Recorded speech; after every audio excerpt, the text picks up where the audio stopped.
Hello and welcome back to the Wolf Den podcast. I'm your host Naco, once again joined by Zenitsu. And this week, I know we had originally said we were going to talk about underrepresented decks in BT7, though based on current events, we feel as though switching around our ordering would benefit the public slightly greater. So instead, we are going to discuss the general nature of organized play this week. Hopefully, no one was too excited about the underrated decks. We will get to it at some point, but it just seemed like a more pressing issue. So, um, I guess, yeah. Well, why don't you start us off, Zenitsu? Anyone who's into like deep competitive play with the Digimon TCG knows that for at least the past year, we've been running online events. They've been running a couple of different online events, and the Digimon TCG is definitely in a different state than it was a year ago. We have lots more people playing, and the game has just a lot more interest in it as a whole now that it had a year to prove itself, and it proved itself pretty nicely. The thing that happened just recently this past weekend, more specifically on Sunday, the 10th, I believe. Yeah, the 10th. Um, we had the Ultimate Cups signups, and almost every single Ultimate Cup sign up for North America sold out in literally less than a minute. And that kind of goes to show that the game is in a good state. People want to play, but it also goes to show that Bandai hasn't really changed anything to accommodate their the growth that would have happened in a whole year. Yeah. Um, yeah, Zenitsu basically summarized it fairly well. The Ultimate Cups came up and they sold out. And Um, I was lucky enough to get into the one event I was planning on playing in, which was the Core TCG one, the last one to be announced, and I was already aware of the difficulties that morning when people in our team group chat were discussing like, did you get into this, the Top Cut event, or did you get into the Carta event? They're like, no, I tried to, and it was sold out immediately. What the hell? Like, well, I guess we'll try for Core because it was the last one to actually open up. Um, and especially because Core sold out so fast. I saw a post on Reddit from earlier that day that was really ironic to me after the fact because, the title of the post being full in under a minute, like what the fuck? And um this person basically like couldn't get into the Carta one even though they were like ready right when it opened.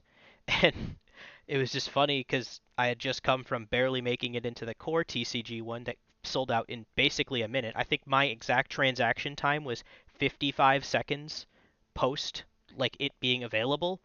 Um, and the top comment for this post is just saying, well, "Aw man, like that sucks. Like I couldn't get in either, but don't worry, the core TCG one opens in a couple hours." That was the one that I unfortunately didn't make it into. I was ever so lucky and gracious to be able to get into Carta, and I was able to get into Top Cut.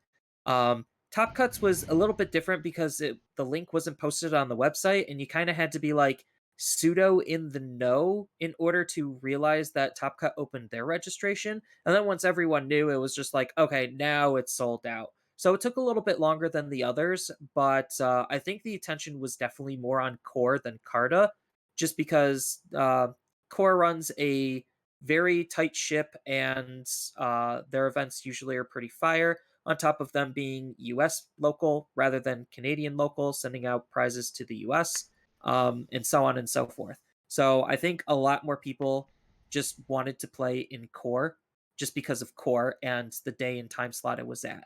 So I unfortunately didn't make it, even though I wanted to, and that would have been the more ideal time for me based on my work schedule.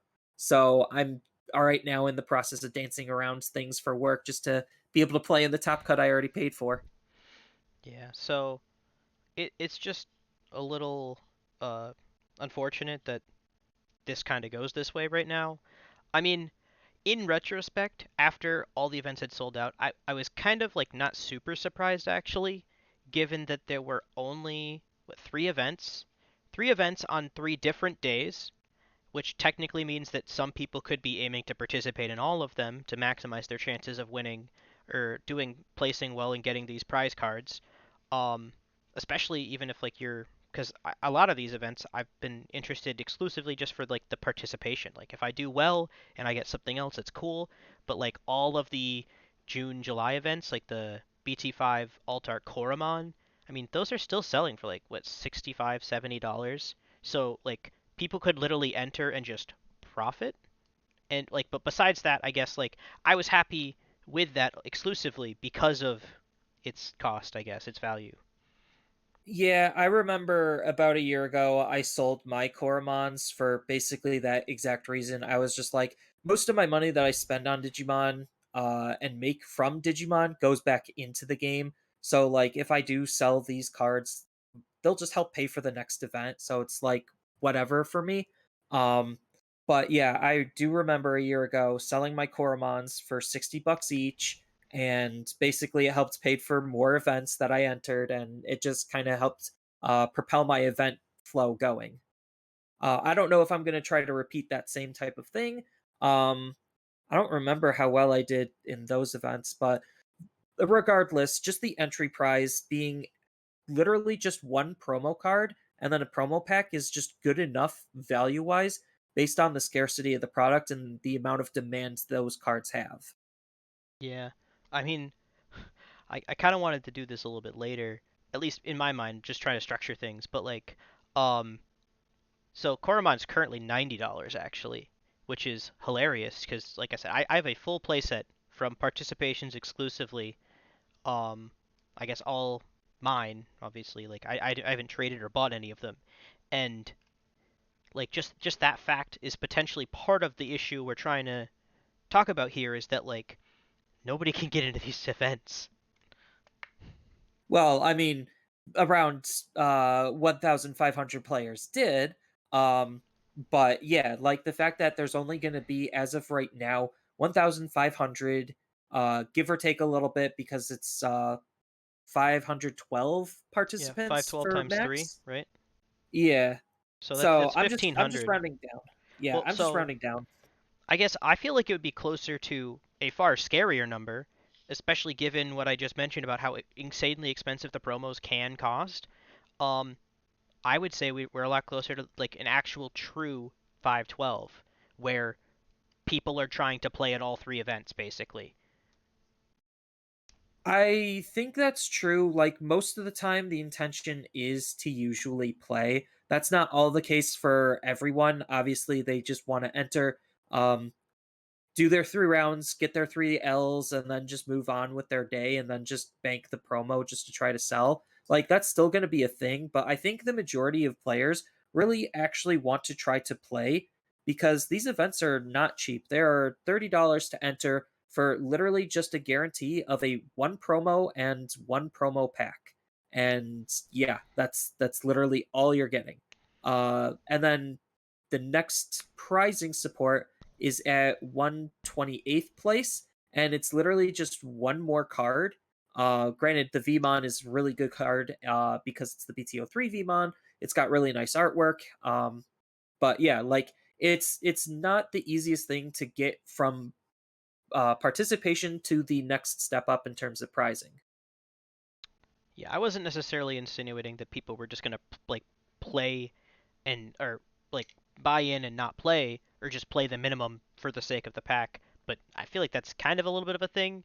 But I think what I mean more so is that like we're talking about the growth of the game and how potentially we have more players trying to do these online events and there hasn't been one for a little while. But also technically if you want to play in all three events, if every single person wanted to play in all three events, that's only 512 people individually are allowed to then could be because they would that same person would occupy the same slot in every event. Right. So it really does start to limit like what people are allowed like not really allowed to play in. It really does limit the amount of people that we're actually seeing being playing in these type of events because like 512 it might sound like a lot, but when let's just use the Facebook page at number as a metric, when you have over 24,000 people interested in the game, a measly like 1% of that is actually attending these events and actually able to get these promos. And that's kind of sad a little bit on Bandai's part, just because they're not really, like I stated before, accommodating for the growth. Like people want to play in these events, and now you're adding, well, you're not adding. Now you're giving them an opportunity to do that, and then it's then limited in some capacity due to various reasons. They could have prepared themselves a little bit better for said growth, but I don't think that they really cared, or not necessarily cared. They didn't really bother to. They were just like, we'll do the same thing again, but different cards and call it a day. So it was just easier to run a rinse and repeat rather than to actually think about the growth of the game. So I guess the crazy part to me is that we're a year later. We're one like a notable year too. Like I know a lot of people are, I guess, very optimistic about the where the game's going and whatnot, but like I know a decent amount of people, especially some that I've talked to personally, friends of mine or just people that I associate with at my local game store, have like there are too many card games that like come out and then fail. Rip Vanguard again. um, but like people don't even bother playing like I guess like flavor of the month card games. Like why bother if you're already playing like you're like a Digi or Pokemon or a Yu-Gi-Oh or a Magic or I guess now Flesh and Blood it would probably fit in that category too even. But like so Digimon wasn't necessarily it's like okay, we'll give it a year. Like a year says a lot for a lot of card games. Like some card games can like crash and burn in a very short length of time. So a year later and it's still here and it's stronger than ever and the competitive like structuring hasn't changed at all.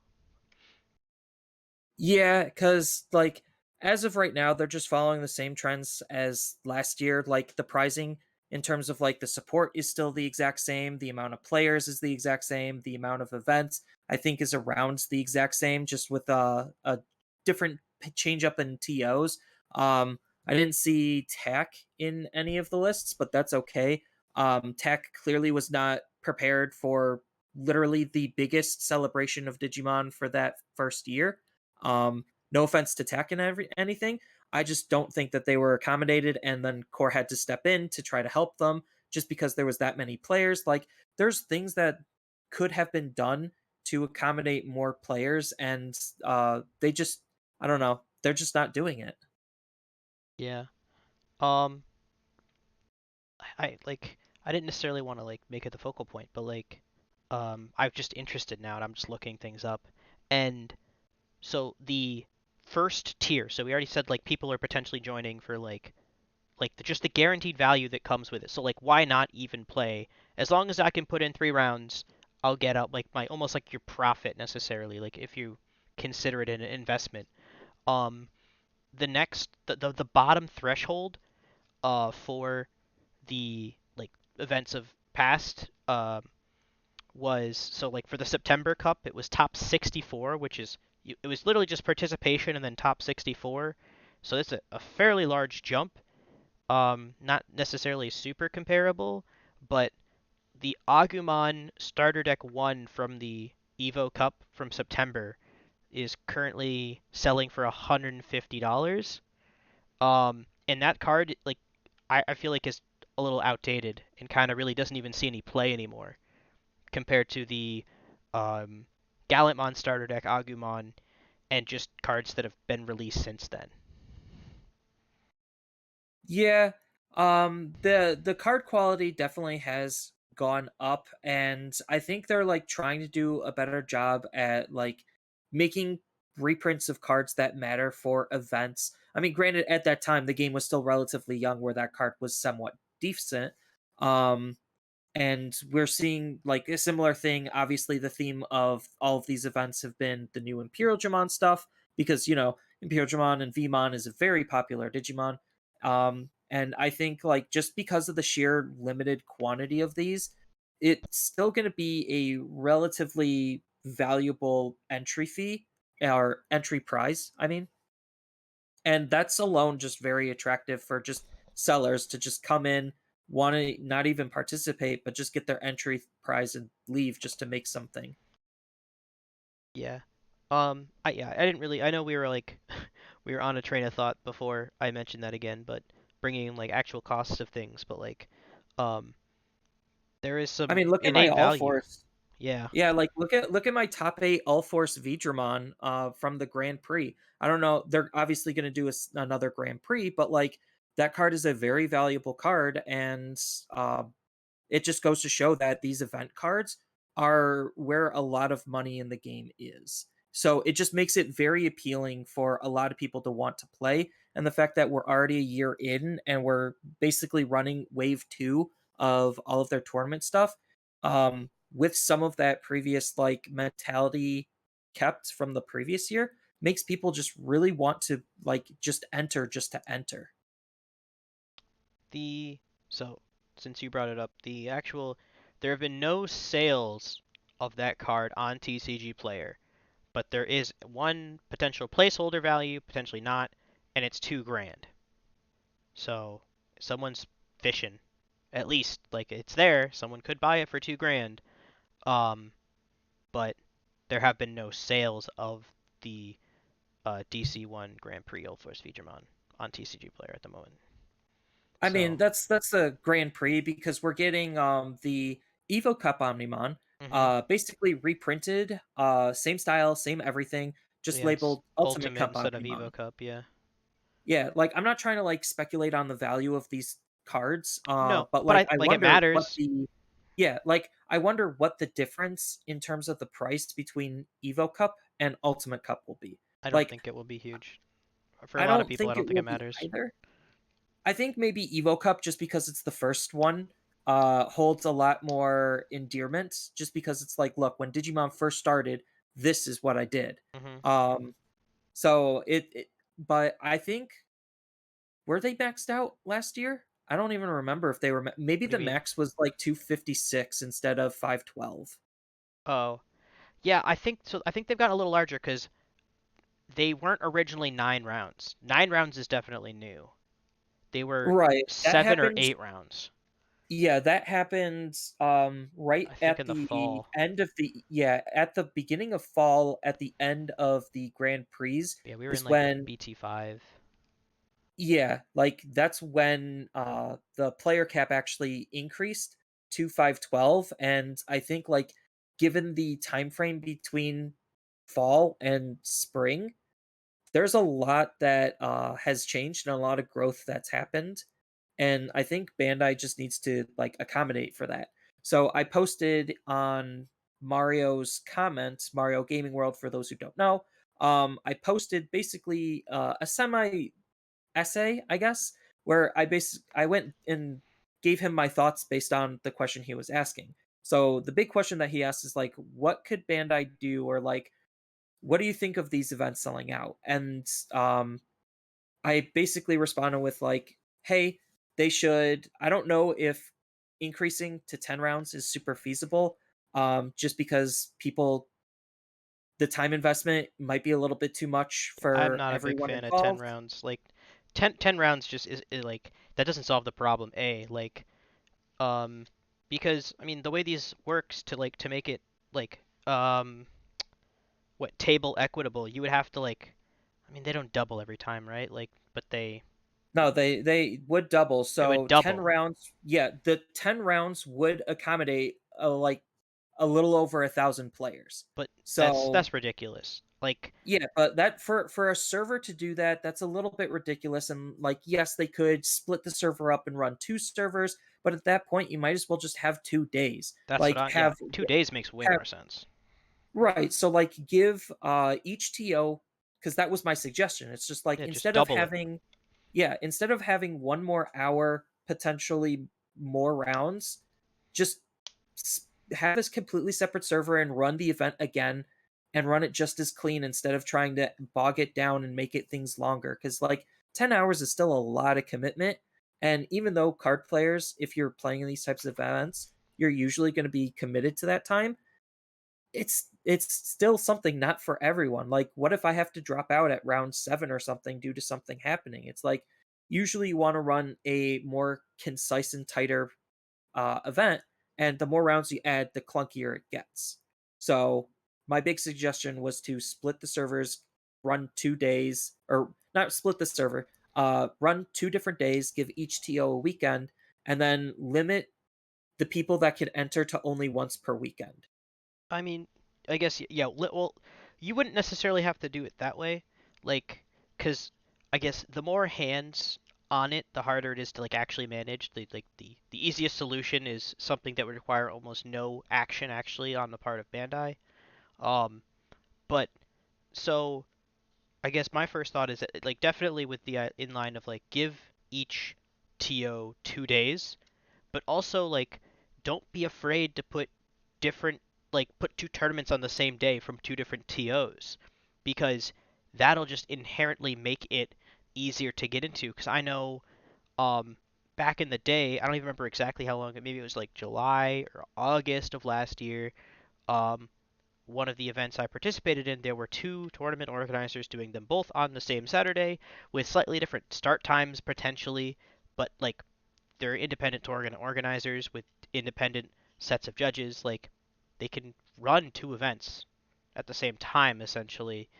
Why not just and then doing that would force you could not physically participate in both events at least completely. Like I guess if like if your value joining or like whatever we're gonna coin it to be like if you're joining exclusively for prizing and like gain and profit like those people probably could if they didn't start right at the exact same time, but like most people aiming to participate fully participate in at least long as they're like in the money so to speak, like they're not out of whatever the next echelon of prizing is. Like Saints and I were just talking about like so for this event 4 losses, I believe, is the threshold where after 4 losses, you are outside of. You're definitely not making top 128, which would put you below. Like you might as well drop. You know, if you don't just want to keep playing for fun, you just drop because you're not going to get the top 28 pricing at that point. Right, because I believe we mapped it out, and at X and threes, the possibility at getting top 128. And that's like it'll still be sketchy too, because like some amount of people, like for every tie there is, if you're X and 3, for every tie, one of those people doesn't get it. So or every tie above them. Yeah, like Yeah, so. every tie above them would basically bump a person that's X and 3 out of the running to get 128. And with how Yellow Hybrids plays, especially in these events, there's going to be a decent number of ties. I can imagine. I mean, I'm not even 100% sure, and people like as many people are gonna bring yellow hybrid, but um, I hope people don't. yeah, Like, that's just me personally. I hate facing that deck. I could beat it. I've beaten it. It's just I don't like how slow and grindy it is. It's yeah, very it's uh it's it's just not fun. it's the spiritual successor to security control, right? Like, I would rather lose to a blue hybrid immediately than like play against yellow hybrid. Period.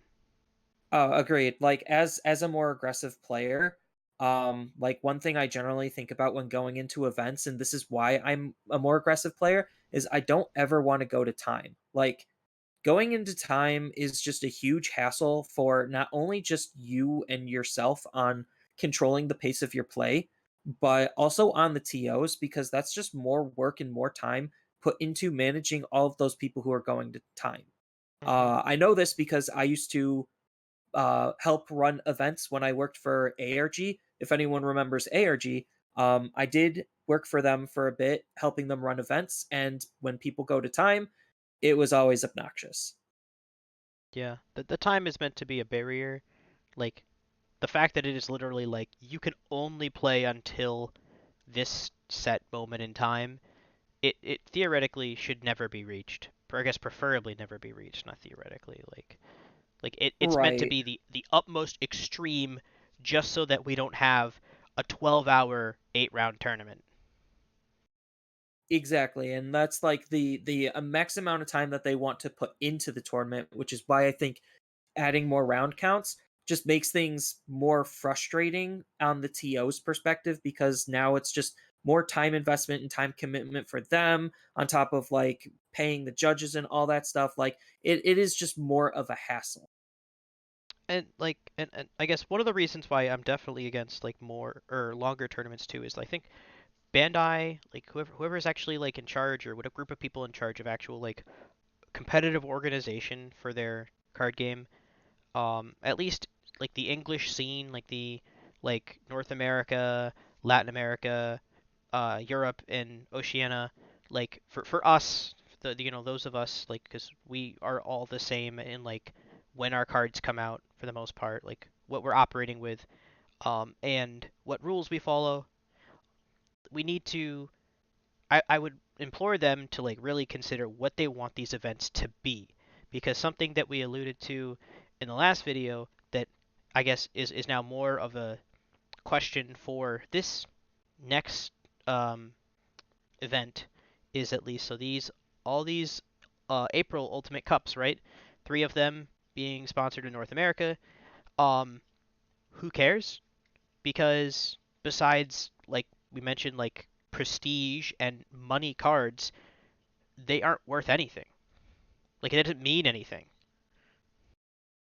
Yeah, like I kind of wish that like getting a certain placement did matter because since we already had worlds, we know that they're going to basically run regionals and that type of thing again cuz they've already done it once and right now they're just literally running their events on repeat just calling it a different name. So I guarantee you we're going to have another wave of these ultimate cups and then after the ultimate cups in the late summer, fall season, we're probably going to end up having the next Grand Prix. And then after that, or in coinciding with that, we're going to have the regionals.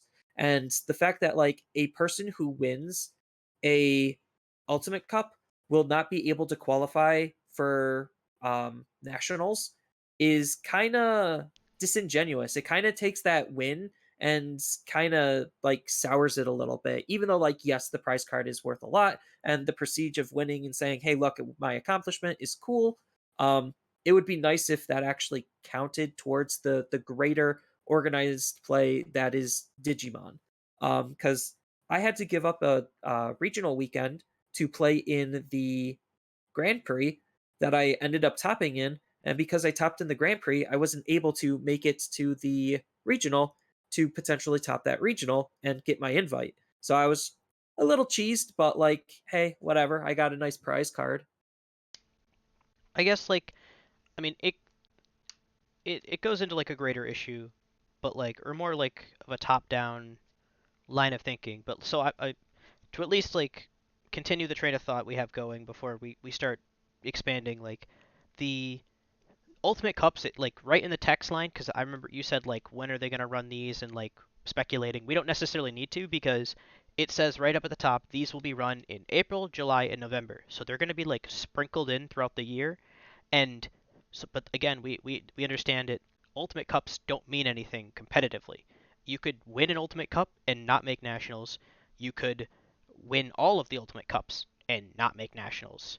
Um, I mean, assuming that you just never play in any, but um, so I think these are the like more testing ground, more um like competitive light events, which I guess is okay that they are like as somewhat restricted as they are because like we said they don't necessarily matter, but um like I'm all for I guess a competitive pause after like every like competitive game, I mean video game at least, like card games like just some amount of like you don't need to like on, June 1st or whatever date you throw out there like that is when the start of like the quote unquote competitive season is.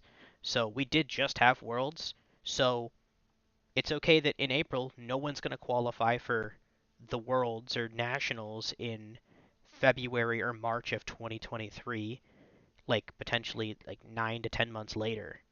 But at the same time, I also don't want them to start as late as they did last year. I think that was because of the infancy of the card game, and we should start to see more of a structured schedule as to predictability.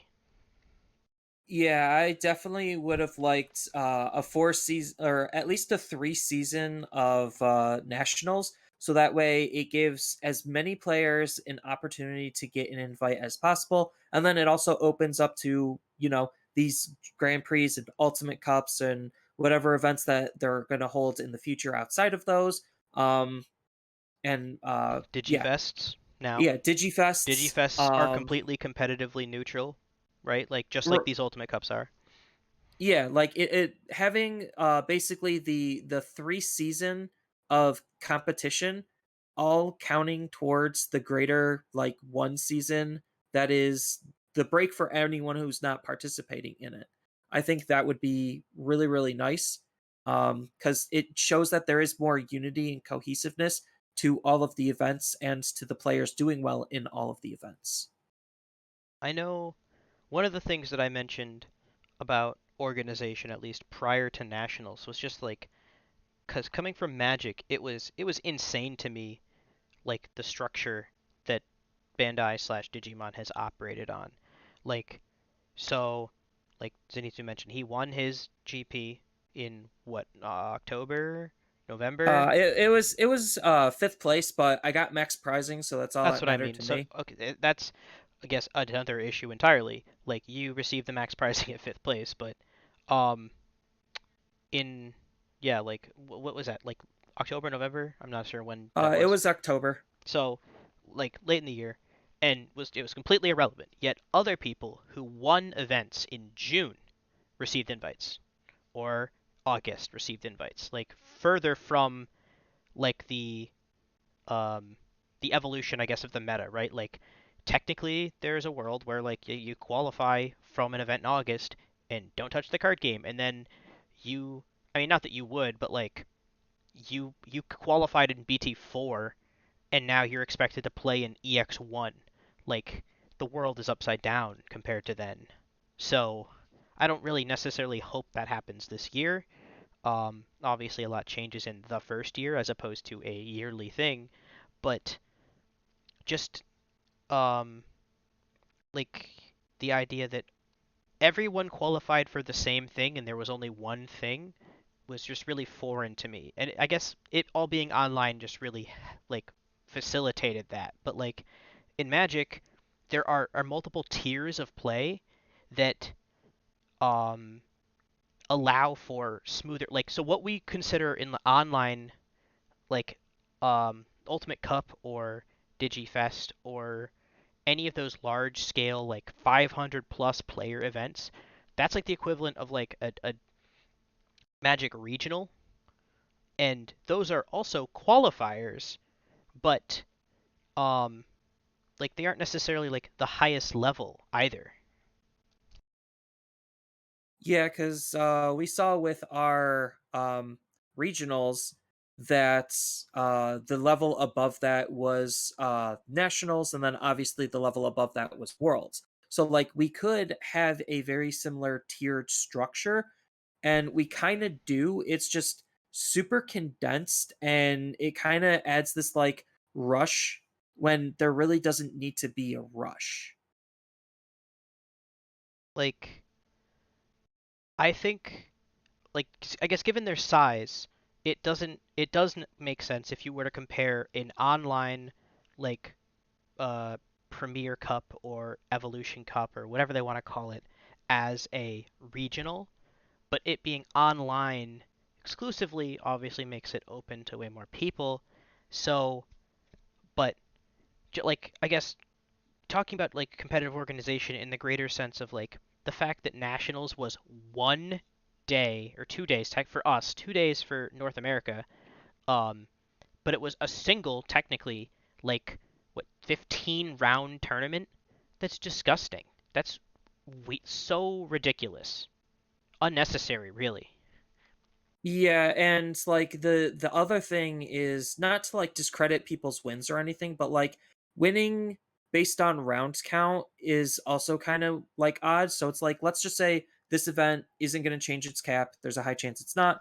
9 rounds, and then the next Evo Cup or Evolution Cup is increasing to 10 rounds to accommodate more players because Bandai is trying to say that they're listening. Now you're going to have a harder fight for basically the same stuff with that 1 round increase. like just the idea that, well, so like the equivalency in so I know I've said before that my locals are fairly competitive, and the store events only had the winner qualify for nationals, but that that's very, uh, flexible depending upon exactly where it's held. Like for my locals, it like winning a local event of that caliber with the invite being nationals, like would have been just as difficult as like top 16 in an online event, in my opinion. Like, given that only one person, and especially now, like going to locals, we're a little bit thinner now. I guess on a weekly basis. I don't even go on a weekly basis, but um, the the consistent people of that 12 to 15 people, I want to say like 8 to 10 of them have participation mats from nationals. So like for me to try and win that event that other people have already qualified to nationals via other means, and now like that'd be very difficult. But I know other people's local competitive scene is just not that. I know Zenitsu, you're basically my prime example of that. Yeah, I have just like my local scene is really really small. Um it's just me and a couple of dudes and that's kind of it for the most part. I could go to more competitive locals, but the time and days don't exactly line up as nicely as I want them to. But I could theoretically try to make it out to other locals. But I'm just okay with just me and a couple of dudes just playing at a card shop. Like, there's nothing wrong with that. We're mostly casual. Eli's the only like super hardcore competitive player outside of me. And I accidentally might have helped kill my locals because I kept winning events. Um, and a lot of people just weren't having fun with that. So I toned it down and started being more casual because of that. I mean, At least for locals. yeah. Well, I mean that's that's an example though that like you had to like explicitly or consciously say I'm not going to bring tier 1 decks because people are quitting the game or I keep winning. Like so if there was a store championship under that setting, not necessarily yours, but a store champ, like you could qualify to nationals like at no real like true difficulty, and there was no like filtering event, I guess, in my mind, because the regionals that I participated in Magic was already that filtering event. You would play in your locals and you would accrue points, and then you could either qualify for your regional of your respective area, whichever regional you decided to go to, um, and you would qualify there, which would basically get you a buy-in and some amount of round passing. Never qualified, but I've been to these events, and they also include a basically another a day or additional rounds of you buying into the event. So you would show up, and then you would be the person that again like the equivalency of these Evo Cups, Ultimate Cups. Because you didn't qualify for the event, it wasn't entirely invite only though. You could then just pay to try and work your way, and like I think I'm still competitive. I can show up anyway to these higher tiered, mostly invite only events and pay and play additional rounds at a lower seeding, and then start to go up against people who have qualified via winning locals and stuff like that. And just that like first tier of separation where like you start with the locals and then you move up an echelon, right? And now you're actually competing in an invite-ish only space where potentially some people are eliminated right then and there, if you have a not as competitive locals. Right. And I think the Magic old like tournament structure, which Flesh and Blood has fully adopted in the exact same way. They basically just copy and paste and said, "Hey, look, this is what we're doing." Hmm. I think that is one of the best organized play structures I've seen in a very long time. When I was working with ARG on Argent Saga, I'm almost ashamed that we didn't do that, and we actually were trying to copy Bandai because we were chasing attendance. That's the main goal. Is we just wanted people to play the game and we had a hard time getting the attendance after the initial boom. Yeah. And I think like the tournament structure does also go hand in hand with attendance records. So it's just like, oh, now store attendance is up because now you could use your store to qualify for an Evo Cup and get not necessarily like buys for rounds, but like you could get like a discount for it. Like that's not out of the realm of possibility because they're already tracking all this stuff due to the BCC ID system. So they could use that as, I don't know, leverage to arrange something greater. So you mentioned Flesh and Blood, and I actually wasn't really aware of what they're doing. So I pulled it up, and it looks Oh, like, it's exactly copy and paste. well, it's expanded upon, but it's I mean, exactly what yeah, I would like to see from Bandai because they have multiple tiers of events all the way up to and including a pro tour and a like world finals, um but with like the tagline that like technically if you just are good enough and you continue progressing, you keep plugging away, you could like qualify to a regional via a store event and then qualify to nationals via a regional event and qualify to worlds and then qualify to the fucking pro tour, you know? If you do well enough at worlds, you just are on the pro tour now.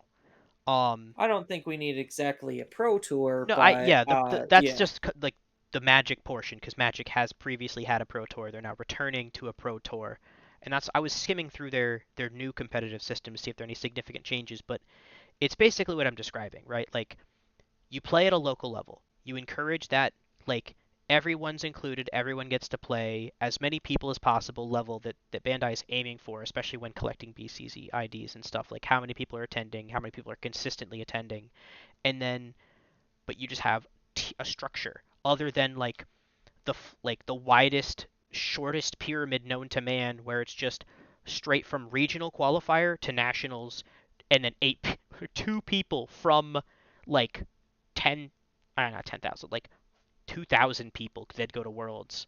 Like we went from a 15 round event with a top cut to two people then going to a two-person like round robin ish. If I honestly didn't even watch Worlds, it was a little weird. it was two pods of round robin, Yeah, what and the the hell? player with the most points on each pod basically was declared the winner of the pod, and then they'd face each other in the final. And that was kind of how it was done.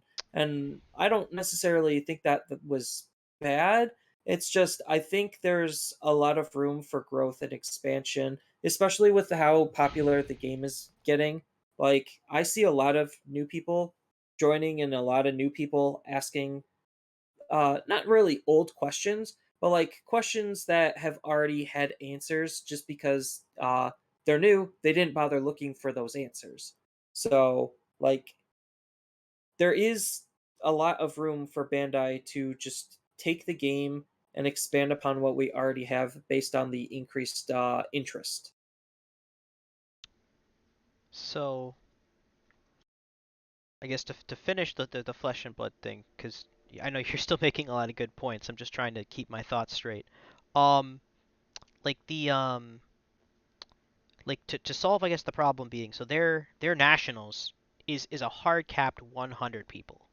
Like that's a fairly small event really, but it's also a very exclusive event and potentially like not necessarily that's not middle at all, but like a good ground of like I could I could dedicate maybe not necessarily like a day, but like I would care about the results of a 100 person limited of tournament and like watch that stream all day, right? Like as opposed to whatever the hell Worlds was with 8 people, but also not I'm not going to watch, 15 rounds of nationals, especially not when like a decent amount of people that I know were participating.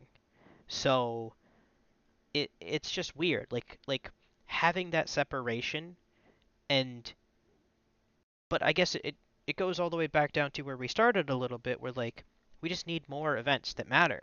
Like more events from more tour organizers. Like not necessarily like more, but at least more from the tried and true ones decidedly and like some amount of like structure Like it's already still a little weird that like because we're entirely online for the most part, like you have to join the company A's Discord and make sure that you have your notifications on for company A's Discord. Otherwise, you're gonna miss the 1 minute signed up window, or you're not gonna know when it is or when the signups are even posted. Like it's just weirdly like exclusive for something that should be like the secondary or at least the entry at the competitive level.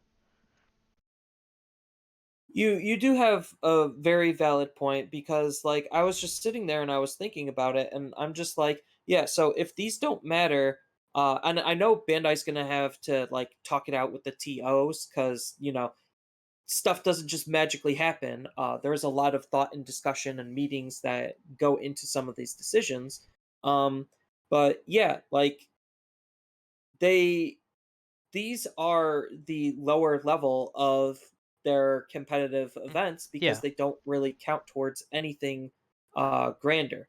So they should be a little bit more open to allow more people to kind of like get their feet wet into these types of events. yeah. I would say like um, and we now I know you said 3 seasons. I don't necessarily know what you mean by that, but like I can now So like if you break go down the ahead. four seasons, yeah, so like my interpretation of three seasons is, if you break down the seasons, winter, spring, summer, fall, three of those seasons are dedicated towards the buildup towards one season being where the big competitive stuff happens. Like this is the nationals, and then after nationals is the worlds, and like that's the off season that the other players who didn't qualify for them have to take a break to relax a little bit. But then that gives you three whole like seasons worth of events to try to build up to be able to participate in that one. So it gives players more opportunities to try to attempt to get into that type of event. Okay, that makes sense. Like Yeah. 3 seasons of qualifying for X, nationals I guess would be our current like only qualification met goal. Like, cause I mean, not this something that any other card game has really done, but I would propose even like a potentially like a invite only, a little bit like hands offy, um, like like and even like just sitting here staring at the Flesh and Blood page, they have their actual competitive structure, and they also have because they're Flesh and Blood and they're trying to be like a real competitive card game and not something they would do for a technically children's marketed card game, but like they have a once a year tournament that they also are doing that is completely separate from the competitive structure technically, but it is also just a $10,000 cash prize. Like it's like the money tournament. I mean, yeah, Bandai doesn't want to do just raw money tournaments. There's some legalese behind the reasons why they don't want to do that. But yeah, like they could even try to adopt a little bit of what Pokemon does, and Pokemon does a point based system where it's like, oh, you could just literally play enough Pokemon to get enough points to auto qualify, even though you might not have like topped or won an event. Like as long as you're just a good consistent player, you could still make it into to at least a mid stage to then try to make it into a higher stage. But I guess going with what Bandai already has, what I was beginning to say before we mentioned the season thing, like we now have like three separate for fun events. You have your Ultimate Cups, you have your GPs, and your Digifests.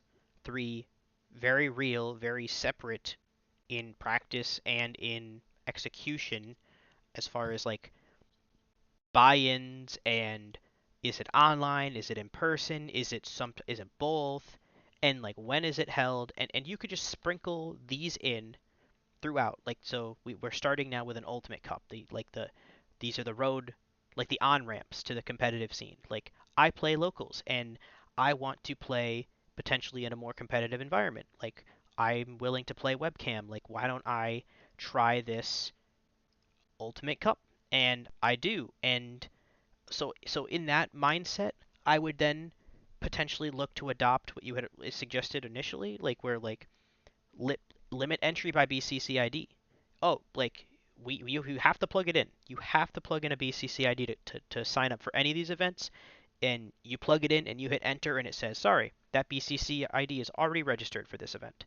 Or like this event being the overarching April Ultimate Cup, of which there are three choices for TOs.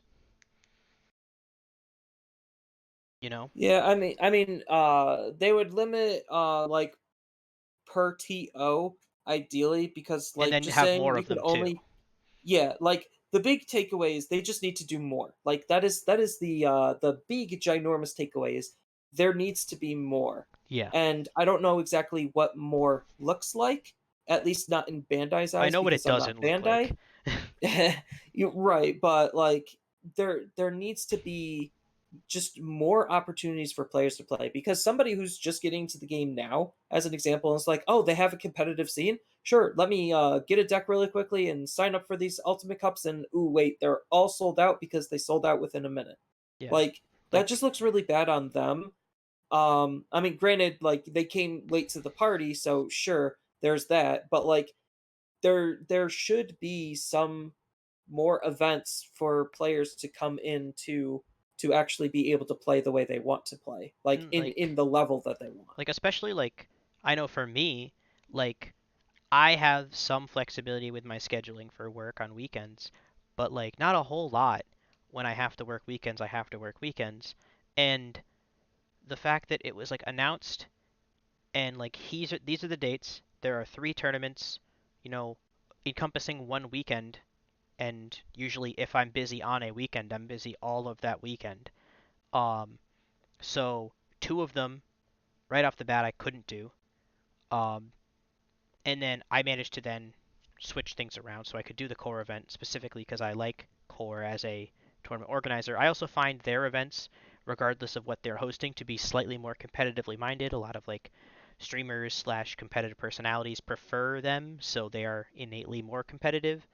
Um, for that reason, but um, just like the ability to have more events and to be able to have more players in these events because this artificial scarcity they're creating with tournaments selling out like that sounds great on paper, but if it means that like someone who like heard about that event today and the event is still in like 2 weeks now cannot sign up is ridiculous. It kind of is, yeah. And like I said, it doesn't necessarily look that great on Bandai. Granted, like there's just a lot of behind the scenes that we're obviously not acknowledging. So like the way prizes are printed, they're usually not printed with main sets. They're usually some special printing. Bandai generally likes to print everything in house, so it's not out of the realm of possibility for them to just be like, "Hey, let's just run off another batch." Even though it is not that easy because printing logistics is something a little bit more complicated than people tend to like to acknowledge. Um, just because you have to fill up the page, and companies want to try to maximize the cards that they're putting on the page. So anyway, getting too deep into things that don't really matter. It's not the easiest and quickest decision to be like, okay, let's just boom up the event, or boom, there's another one. They usually need to plan that stuff out, and it just kind of shows that right now they just are running the same things that they have on repeat, and they're not really planning for anything else. Like they're not planning for their own growth in the competitive space as of right now, and I think that's kind of a big oopsie on their part because more people are playing, more people are buying. The game is proving itself to be somewhat successful. It is right now. This shouldn't come to a surprise by anyone. Their most popular card game they've ever made. Like, Yeah. period. It is definitely more popular than Dragon Ball Super. Sorry, Dragon Ball Super fans. I'm sorry. But it is true. Um, and Battle Spirits is only a Japanese thing, and I think Digimon is more popular than Battle Spirits in Japan. Like, it shows that a I've lot of never even people heard really of that. want this. I Oh, mean, Battle Spirits used to be a thing in English, and then it did so bad in English that they just canned it after a couple of sets. It almost the funny thing is, Battle Spirits almost died in Japan if it wasn't for Digimon to save their butts on Battle Spirits in Japan. So that's a fun little interesting thing. But it just goes to show that people really like the IP. People really like this card game also specifically, and they have an opportunity to capitalize on its success, and they're actively choosing not to, or at least like it appears that they're actively choosing not to. Yeah, I feel like it's I mean it's potentially just like exactly what I would fear most, which is just like corporate stagnation, where like by the time these tournaments were thought of and then implemented, and then like they had it on paper, like the I can tell you they promos. had them. That's what I mean. Oh, Like I the can tell you promos were they had. potentially printed before they even announced the whole event, and they only had printed enough for 3 events and with the current pricing, right? Like Well, as far as like what we know, like I can guarantee you that they were printed ahead of time, obviously, and they probably had these planned out at least 2 to 3 months in advance to allow them to have some sort of printing buffer to be able to print them and all that jazz. yeah, without like knowing, I guess like because there has to be some sort of back and forth with the actual tournament organizers, and I imagine a lot of that information is proprietary.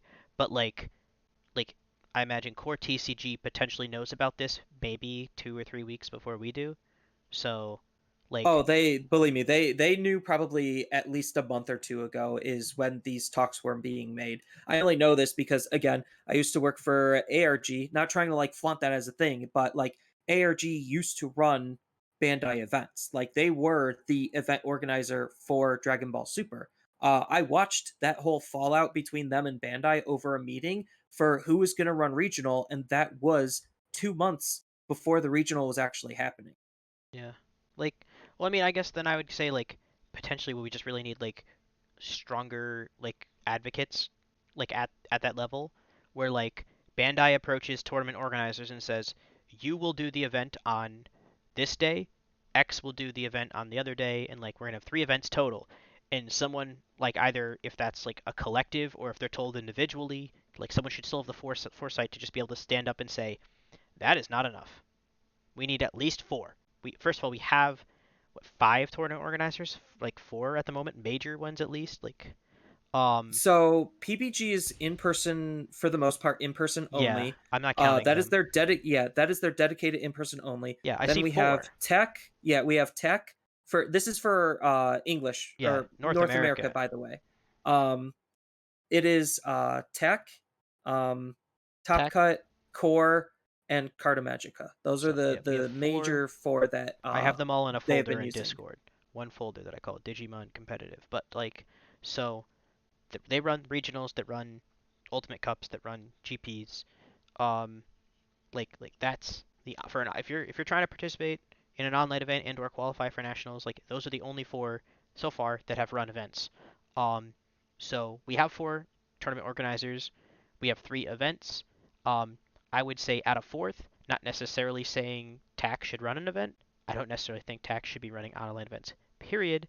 But um, just giving. I honestly like we have the days, we have the time, this is all that's going on competitively for Digimon. Just really own the space, really, like, and nail out like a weekend per TO, or like don't worry about having to put them on their own days, because like I said, there was an event way back where there were 2 events on the same day, one by like Top Cut and one by Core, and the fact that they were, it made it significantly easier to get into because usually one person was only going to do one of those if their goal was to play and not just to do 3 rounds and dip. Yeah, like they could even just have the same TOs run their own tournament for all 3 weekends. Like there's ways to circumvent the fact that the player cap is 512. So they just need to plan out more events. And like yes, it does require more printing and various other factors are involved, yes, to make things a little bit more complicated. But like part of it also could help be circumvented with proper planning. So right now the judge program as an example is closed. It's in quotation marks beta. So you have to be very very chummy with the TOs in order to be able to take that test because it's not an open test. And I feel like that's a huge limitation that the TOs have and are gatekeeping essentially more judges from entering in to be able to run more events. So like that way you're not always calling on the same four judges to run a 500 person event. Like that's a little bit on the ridiculous side. Like there's a lot that they could be doing to just be able to do more for us the players. I mean, And like, I'm not trying to sound entitled here by any no, stretch of the word. It's yeah, just you don't sound pure entitled business. to me, at Yeah, least. because it's just pure business. It's just like look at it. They are literally printing money because these events take up zero real estate. They just ask and pay the TO to do this, and then like all of that cash because they're capping every single time is just literally free money to them. Yeah. But I guess before I speak on that last point, like, I'm a big fan of just um, like free market principles, right? Like, economics major, it'll solve itself if you let it. But like the um the easiest way to solve, I think, the judge issue is just to like stress the system, right? Like instead of being afraid, like, oh, I don't know if we're gonna have enough judges to run more events, like make more events and then wait for like the lack of judges, right? Like, because if there are only like four judges required for a 512 person event, then like for them to commit a day would be easy. For them to commit potentially a whole weekend, especially because they're not usually not compensated in any way beyond like nationals got judge promos, but like Yeah, they're it's mostly just volunteers. judge prom. Yeah, it's just judge promos that they end up selling for a ridiculous amount because of that fancy little stamp that says judge on it. So Like Dragon Ball's the same exact way. they're volunteers, but like again, like I don't know if I was a volunteer and I was a judge, I would volunteer for an event, but I would not volunteer for two events back to back, two separate 9 round events on coinciding days, or if there were multiple days, multiple events on the same day, we have to, if I'm a judge in every single judge Discord or if every single TO Discord, they have to pick which one I'm doing, and if we just stress that system, hopefully they'd allow more people to become judges so that they have judges. Um, but to, I guess, your last point, crap, what'd you say? Damn it. Uh Now I'm trying to remember. I know. It was judges, oh, free real Oh, estate free, and free money. they're They're just printing free yeah, money. they're just printing yeah, it's just printing free money. So, it's a anecdote slash like quote from one of my favorite videos, I guess in the card game space, by the professor from Tulare Community College on YouTube. Great.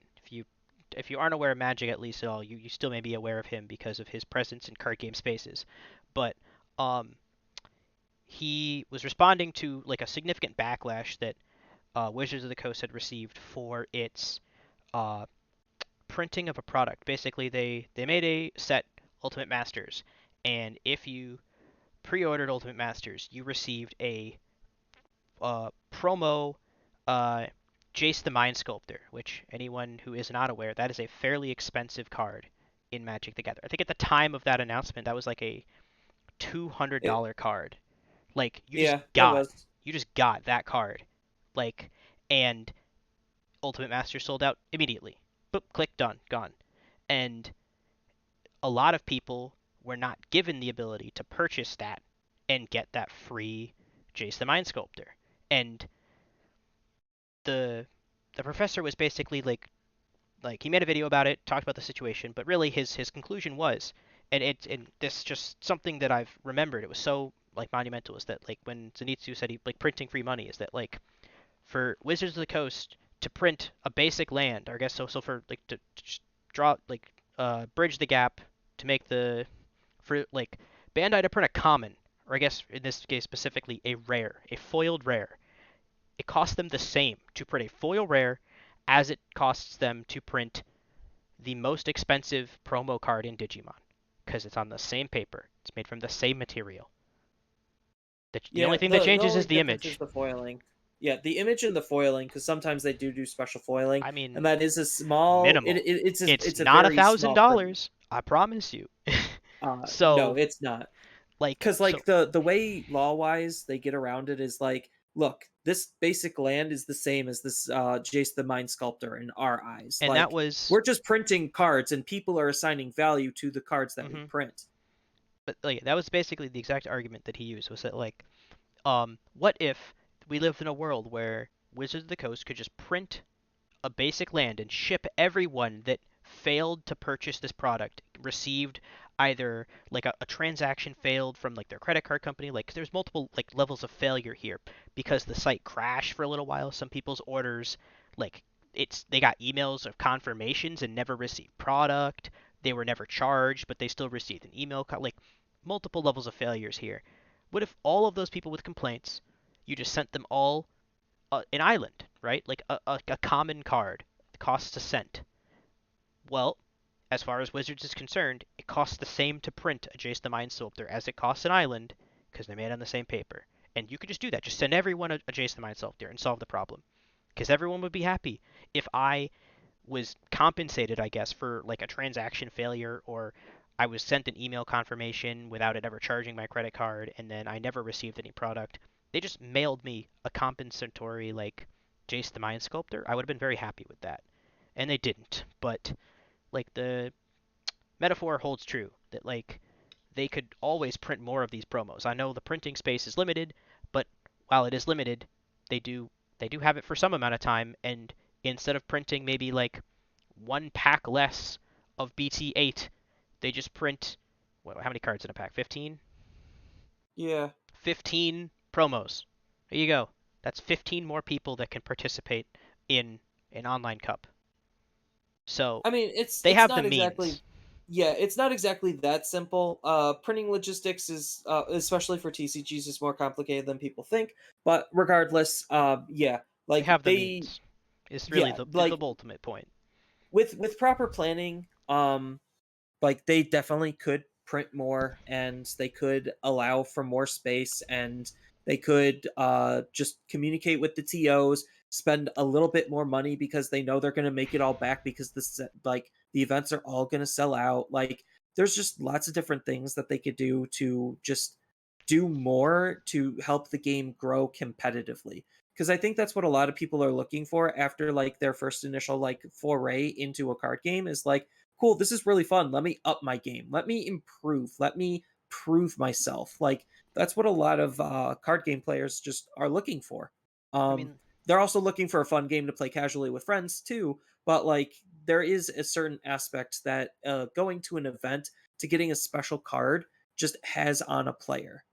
I mean, Even if they don't do well, they'll have fun playing the game because the game is just that fun to play.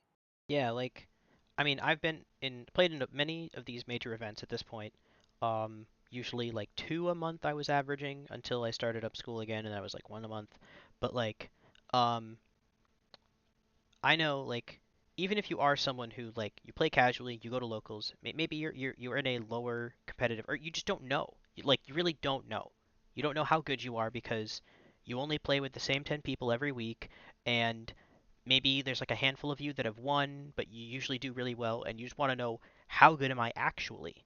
And you step up and you go to these online events because I know like I say my locals is I feel like on the higher end but I show up and I get my shit kicked in some of these online events, and it's humbling about how good I am not sometimes, especially with decks that I deem to be easy to pilot. I took Rookie Rush to a single event. I did not win a single game. Match, I guess. Match.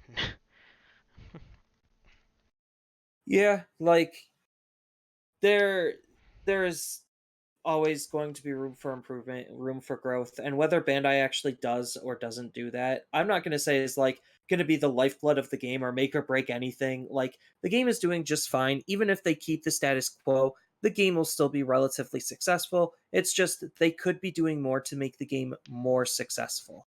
And I feel like this is just more of a Japanese mentality. And they're playing things very safe, very reserved. They don't want to take any extra unnecessary risks when they don't have to, because what they currently have, as of right now in their eyes, works. They sold out. Cool, that works. Now we just rinse and repeat again until for some reason it doesn't work. Like they are very safe and by the numbers, which is why like we're pre-ordering sets like 4 to 6 months in advance. If you are Um, from a shitty area. I'm not. But again, I'm the minority here. yeah, Um, like I'm not gonna speak how well I do competitively. Like I'm pretty hit and miss. Sometimes I do really good, sometimes I don't. But like just being able to go and attend these events is what I really enjoy. And me not being able to play in cores, which I know is gonna have like a lot of really good people and a lot of people that I generally like playing against. Um like not being able to attend that kind of makes me sad, even though yes, I am speaking as a person who paid for two of them already. um I don't really care about the prize cards. It's just whatever. I just want to play the game and like be competitive, and not having that opportunity kind of sucks just because of Bandai's own personal limitations that they have in place due to some level of poor planning and poor execution. Yeah, and like, something I actually never really mentioned earlier, like, um, to go along with the execution as far as the tournaments are concerned. Um, because you said you're like, oh, like I'm already in two, and I thought I was like, I couldn't have attended two, but then I thought back to way back when in the fall these events were announced, and I didn't know my work schedule that far in advance, and um they were announced, and I just basically like FOMO'd two tournaments because I was like, I don't know. I really hope I don't have to work that weekend. And I bought two entries anyway because if I don't, I can't. Right? By the time I know, it'll be sold out. And I ended up not even being able to attend one of those events that I paid for a participation for. Like, which is also a problem. I don't want to have to do that.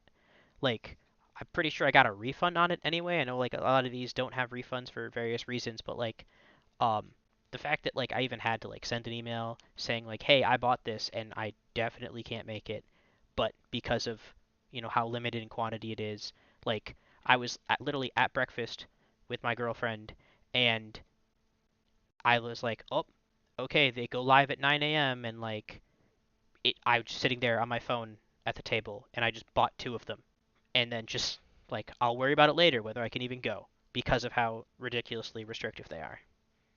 Yeah, I didn't even think about that until you started bringing it up. I was just like, I didn't FOMO. Well, I kind of FOMO'd the events. Like I had one weekend that I knew I was going to be working, and now I have to play around with my schedule so that I can actually play in the event that I paid for. But yeah, the fact that they don't have like a good, solid, and easy return policy and or wait list to accommodate said return policy is also Yeah. kind of something that should be addressed or should be worked on, because it's like, look, you have players literally sitting there waiting, and then you have players that are like not even going to attend, and Mhm. they paid for the ticket anyway because otherwise like they lose out on that opportunity if they didn't, whether they could attend or not. So like there's just a lot of different things that they can do to make this better. I mean, more recent example actually is just my own stupidity. I signed up for the online PPG event.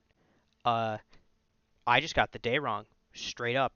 I could not. I signed up for it, and then like, yeah, it went live. I signed up again, kind of assuming a similar situation, and then like a couple hours later, I like was checking my email and I saw I read the date and I was like, is that the date? And then I checked my calendar and I was like, I worked that day. I straight up can't go. And because it was like what, $25 entry fee, and they were gonna send you four packs, which is roughly $25 or $20 with $5 shipping. Technically, they were compensating me for the $25, like it was an equivalent exchange. So I whole ass did not participate, but I could not refund it because they're technically supplying me an equivalent value anyway, so they weren't taking returns at all. Yeah, like I don't know.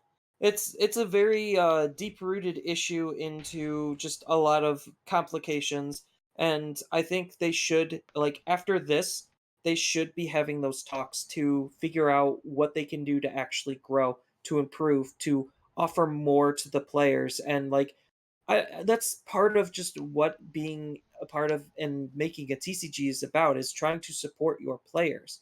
Like we are basically walking piggy banks for them, yes, but like they're also supposed to help provide us with stuff to, you know, help with that exchange. We're the lifeblood, though. Like Yeah, like if we you are lose your their competitive lifeblood. players, you lose your casual players.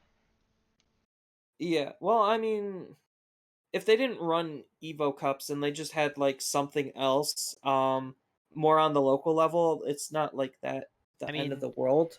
yeah, But yeah, yeah, they're I mean, the drive yeah. for something greater is what a lot of people enjoy. I mean, at least That I know chase, that collection, from my whatever level, it may be. like, Yeah, the mindset.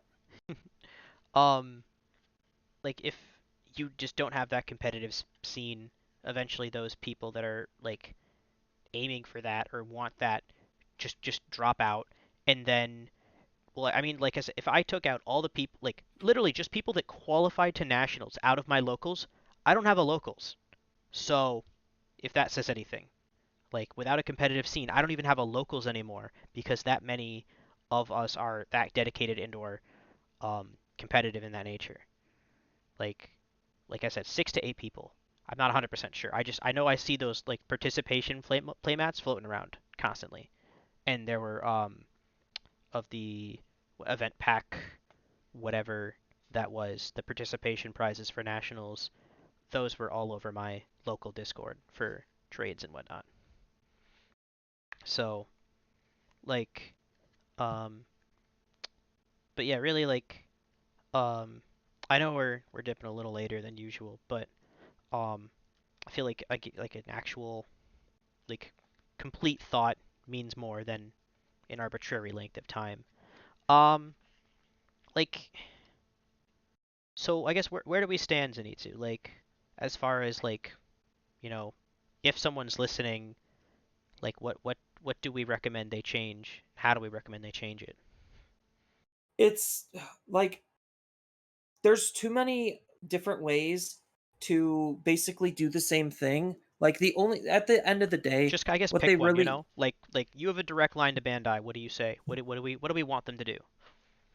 see the my direct line would like obviously I would want just more events. Like each ideally each TO gets a weekend. If there's overlapping weekends, cool, whatever. I don't necessarily care because as long as they're maxing out, then everyone wins.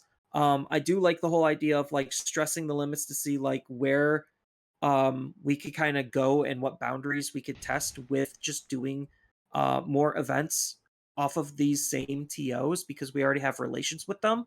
Um, so I'm just in the camp of like keep the player cap the same at 512. I know that's kind of an unpopular opinion. I don't like events going past 9 rounds. I'm just 512 is already large enough, really. yes. And we just need more events and more opportunities for these players to play. Like that's what we need at the end of the day is just more opportunities. Give Core a weekend, give Tech a weekend, give Carta a weekend, give Top Cut a weekend. Like that's a whole month just off of Yeah, those you'd have one four. every Yeah, weekend, every Saturday and every Sunday. right. And you like even if you double up and be like, okay, this is Cortac weekend. This is Carta Top Cut weekends. Like that's not gonna be the end of the world either. Like it just requires a level of proper planning and proper accommodation for not only just you to prepare the TOs with these stuff, but for the TOs to prepare themselves to be able to handle whatever you're going to be throwing at them because that's part of the TOs jobs. And not calling the TOs out or anything. Like I do feel like there have been they are a little bit lethargic and they could do more on their end as well. Like more judges would be nice. Please open up that judge program. I really want to join, but like I also feel like more judges just would help grow the game as a whole. Just because now more people can say they are an actual judge. And then you could go from there with various different things to do whatever you've been doing with judges. I get So those are like my big recommendations is we just need more events and open up that judge program so that way we could get more judges in so to I help with said increased events. yeah, I guess I'd echo a lot of what you just said. Um, but I would definitely emphasize at least since we have different styles of events already, they could get more creative with exactly what those events entail. I know they basically did exactly just continue doing what they are I just beginning to do, but I just don't want it to be like a flash in the pan where like, okay, here are these DigiFests. They're in person exclusively, and also they're side decks and mulligans. That's a lot of different all at once. And like I know so the Ultimate Cups are doing mulligans, no side decks, which is still something. And with the offline events will be doing a smaller side deck. So they're not completely abandoning the idea, but they're still iterating. And at least for now, where we are in a competitive scene, because like I guess in my opinion, like we probably have until nationals slash worlds of this year, right? Like so 2023's to really nail down if we're gonna make like mechanical changes to the game. That's kind of need to when it needs to be finalized. So do that, or I guess because I know Bandai had spit out in like a survey, like just having different like quote unquote like um types of events. Like um they said there'd be an event where like you have like more security and fewer cards, or fewer cards and less security, and or certain other restrict. They announced like I think there were 10 options. I think like a bunch of crazy Oh, there was things. there was more than 10, but yeah, like for the in-person events, they could have day 1 be the big one, and then day 2 if you're not qualified for the big thing, just run some small side events. Like it's not impossible. And like they could even extend that to online where it's just like, hey, look, Core is just running this cute little fun thing. Um like it lowers the barrier of entry while increasing the amount of fun that you could have. Hmm. I'm not against those like side formats, and I really think that right now they're just testing the waters to see like what big rule change they want to actually make to our version of the game. I don't think any of this might I don't know if it's going to leak over in Japan. I don't think it is. Um Really but don't see like it. I don't either based on how Japanese culture is as a whole. It's just I just think completely they're different happy than with ours. theirs, right? Like they've had theirs for like what, like another 6 months basically, and they're three and a half sets ahead of us. Like they they're I mean, happy I where they don't know are. I how don't think. I mean, I guess I I don't can't know speak if for they're them. Yeah, happy. Yeah, but I don't know if they're happy, but like we do just functionally play the game differently, and they are still continuing to test things, and they're using these big events as testing ground to get as much data as quickly as they possibly can, which isn't a bad attempt because it does make these events really interesting as a whole. Um, but it goes to show, like, at least for in-person events, they could do some side events because they already have the people there. They already paid for their thing. Like, it's not out of that realm to say, like, here's something fun to do. yeah, that's what made Magic Regionals so fun. Was exactly that. Like, and Magic also inherently has like a couple formats built into it.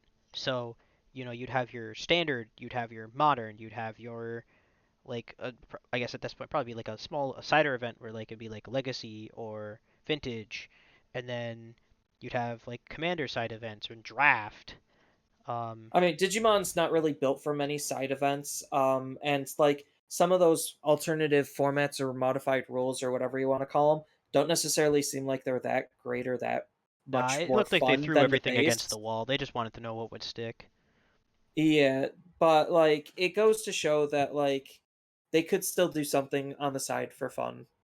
Yeah, like just smaller side events, smaller local level, like maybe like blitz events, like even something as simple as like doing like a little 3 or 4 round tournament, but with like you only have 30 minutes instead of 50 minutes per round, like just to expedite the process a little bit. Um, but yeah, like more events, a little bit more exploring that competitive sphere, because, like I said, by the end of this competitive season, like greater like this year, next year's nationals, next year's worlds, I think we'll probably have an answer to like how the game plays mechanically. Um, but to coincide with that, I would say more opportunities for people to qualify for events, but also make more events that people qualify to. I think like a mid-season point almost, like making like because we're not starting now, but maybe like as soon as May, because last time we didn't start until technically January, and then not again until August. So it was June. I'm sorry, June and then August were the 2 months. But I think there was only like 2 or 3 events where people qualified in June last year. June was like the first time they were doing it. Period.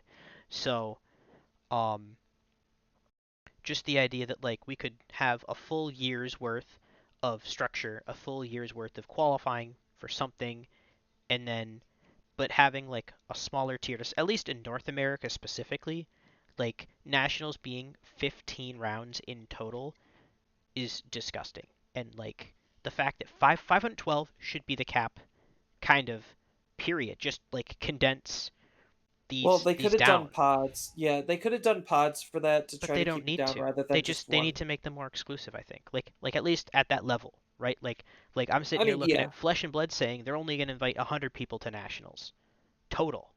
So, like, make a couple. Like give each TO a, not, so like you go like, semi nationals. I don't know what the hell. Like just make a middle tier that you qualify for, and then like make all these events qualify for that, and that's fine. But then you could just take like top 32 from each of four of the TOs pod, and they now form the actual nationals. Just top 32 from four turn, and it adds a little bit more of a recency, so that you don't have people that are like either super out of the card game qualifying for these events and then just filling space essentially. Because like I guess that's the problem, is that like nationals included so many people for so few of them to matter, and there's just a lot of people that just like unfortunately just didn't need to be there at that level, right? Where like, you know, Timmy who won his locals down the street now could potentially qualify for Worlds, but like only from winning his locals down the street. So like just an intermediary, just to reduce the time that we're wasting with people, because I didn't even participate in nationals, but that just seemed like a slog. it definitely was a very stressful and unnecessary grind for a lot of people just to try to get into the event. And yeah, having that mid-level event would help reduce that. And Well, it would increase it but reduce it at the same yeah, time. it It would it gives would also them increase your ability to have like people that are good and are meant to be there, to be the only ones that are there. yeah. I mean, and please let event pass down. Like please, please, please have pass downs. Like that was a huge complaint from last Oh year, yeah, so yes, yes. they Don't they just definitely don't need gatekeep those. yeah, the invites should pass down. It makes zero sense for them to lock it Especially and because not have them pass down. I'm not 100% sure, but because I wasn't at either of my actual local store championships, but fairly certain the person that won the first one, like 2 weeks later, was in the like finals to play to win the second one potentially, and like I don't believe that person took a dive necessarily, but at least calls it into the integrity of the match in question when they potentially could suck up both invites from our local area, and no one else would get to go to nationals because of that.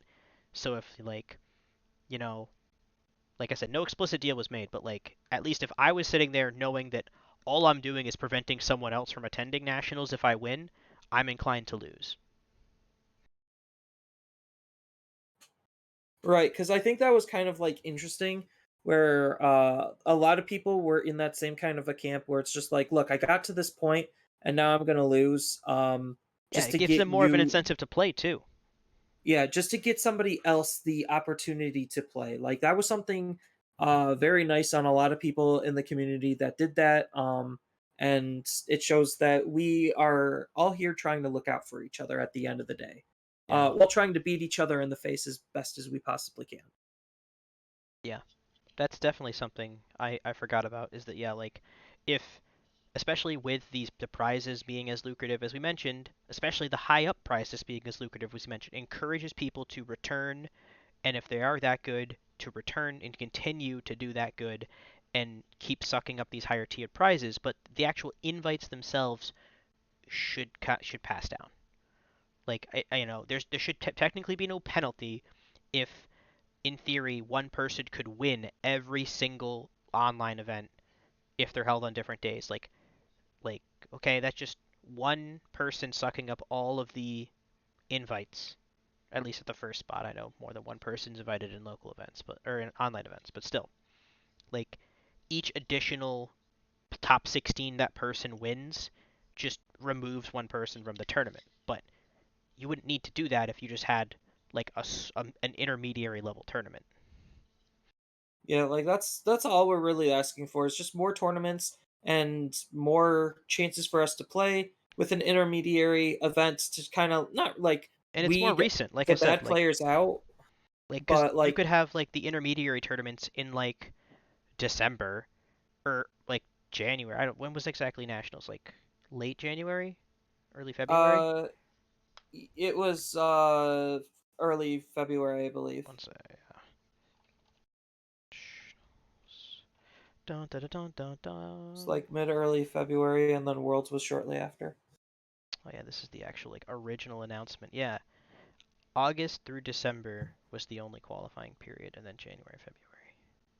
So, Yeah, but yeah, just like more recency. So you could qualify for World or Nash, the intermediary tournament, whatever we're gonna call it, like um, and then you get your invite and you get to go play in this tournament in, you know, early January, and you then play in that event, and if you do well in your pod, because there should be four of them, four TOs, you then qualify for nationals, and then preferably give nationals to the TO that has the better reception and systems in place, not TAC. That's all I have to say about that. yeah. But I mean, we repeated our own thoughts quite a lot here, so I think this is a good place to wrap it up. Where we just relayed everything we kind of just thought out again. And hopefully Bandai at least listens to the community, takes this all to heart, and hopefully does a little bit better. Like this isn't even talking about prize support or anything. Like this is just getting to play the game more at Mhm. a higher level. Yeah. Like that's all we want. Prizing aside, like please Bandai, just let us play the game more. Yep. Yeah. I know you mentioned earlier that like you think like I know you said it was like a Japanese mentality. I would just say it was more of like a corporate mentality where like they they increase the dial by one volume every time. Okay, 22 we maxed out. Let's click it up one. Now we'll slightly increase it and just I just say they send it. Just give us everything, and if we start having like, you know, tournaments that nobody signs up for basically, or like not enough people sign up to warrant, like, I reel it back a little. Like, you could probably almost like at least double the tournaments even, like as a start, and then reel it back if necessary. But um, yeah, just let us play the game and give us a clear path, and hopefully at this point, since we're it's a more established card game that's still growing in player base, um, a more consistent path, so that now next year we're not having the same discussion about how like how the hell are you going to qualify for, the, starter deck Agumon Blaze Cup, you know, like just keep it consistent because I think we have enough diversity in our events now between the DigiFest, the like Evo slash Ultimate Cups, and the like Grand Prix, the actual like national qualifiers. Like it's plenty of events if we just get some structure, get some order, and let people play the game. Yep. So I believe that'll close us out. So thank you for your time if you've listened this long, and hopefully next week we'll be back with our actual original presumed topic of underrated decks. Though honestly, no guarantees. Yeah, just whatever is more pressing is kind of what we've been leaning towards talking about. And this was definitely a topic that was a little bit unexpected, but definitely one that should have been discussed and should be discussed. And yeah, I know we kind of repeated ourselves a lot, but it just hammers home like the fact that it's not that hard to figure this stuff out. It's just proper planning and proper accommodations to incorporate said planning. Yeah, I guess a lot of just this weekend's events just reminded me of things I've been wanting to say for a while, like especially about like nationals specifically, like its structure, how it was run, how you qualify, all of that. Like I think just it needs to be more explicit, and I think we need We have plenty of time to figure it out, right? Like I don't want to be complaining about um, nationals in November of this year too. I want to complain about it now and then let it get fixed and ironed out and be very explicitly clear how many people are going and how they get there and when it is, I guess too, even, we didn't really even know that. Right. Proper communication, proper planning, and thinking of the players are three things that could really go a long way. And I think those are really good things to think about in terms of the overall growth of the game and the health of the competitive scene. So, with that, we'll end it here. Thank you, everyone, for listening this long. I know it was extra long, but this was a topic that was near and dear to both of our hearts for various different reasons. But we had some fun talking about it. Goodbye.